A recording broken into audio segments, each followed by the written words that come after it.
little bit, if you'll stay with me, about some of the great comedians of my generation and the generation before, but I grew up with a lot of them. People say, well, Benny Hill was a terrible gag writer. He didn't write gags, he remembered jokes. He was a really smart-looking guy with his thick, wavy hair. And he really was, had a lovely face. And the girls really loved him. And he said, oh, we're in the West End together, he said, because he still had this West Country sound. We're going to open in the West End. Going to be a smash hit. Well, it was Westbourne Grove. It wasn't exactly the West End. We were in a review called Spotlight at the Rudolf Steiner Theatre on November the 7th, 1947. And we did 3 nights, and the agents came in to watch us. And Benny was awful. He had this terrible spot, which was really embarrassing because he hated being himself. He really hated talking in his own voice. So he used to rock from side to side and talk like that and try to be posh. And he had a red tie, so if a gag died, he could go, oh, thought my tongue was hanging out.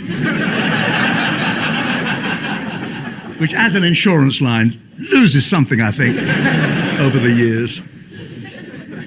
And he just happened overnight and came up with such fertile ideas for doing something on television no one had ever done before, split screen, all kinds of notions that he could use that were televisual, that he just left me behind. I mean, we used to have a thing of being rivals on TV. I would make jokes about him. You can call Benny Hill or Belly Hill or whatever, and he'd say Boob Monkhouse or Bob Monkhouse. But pretty soon we dropped that because he was just going to be so big. I could see he was going to be big. He was carrying me if he did those jokes about me, so he dropped doing it and I understood. You could never get to know Benny. You could know him, and he was a dear, good friend and generous and kind in that he would go around his cast with a little plastic bag hanging out oranges and apples to the girls. And and he didn't ask much of life. I mean, the checks used to come in from the office of Richard Stone, and he would put them behind a plaster devil that he kept on the mantelpiece, and when it looked like the plaster devil was going to fall over and break, he'd send the checks in. But otherwise, he didn't even look at them. He didn't care about money at all. He cared about being very thrifty. All his furniture was stuff that he'd been given for opening furniture shops, and he drank plonk.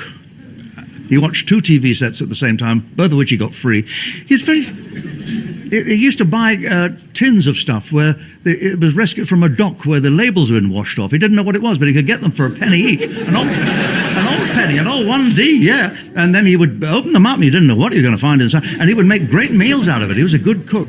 He had a cold water flat in Maida Vale. He had to crawl up 5 floors to get to it. He was extraordinarily parsimonious, but at the same time, he had a sweet, sweet nature, and he would go off during his free time to 2 middle-aged ladies that he knew and clean their homes and do domestic work voluntarily.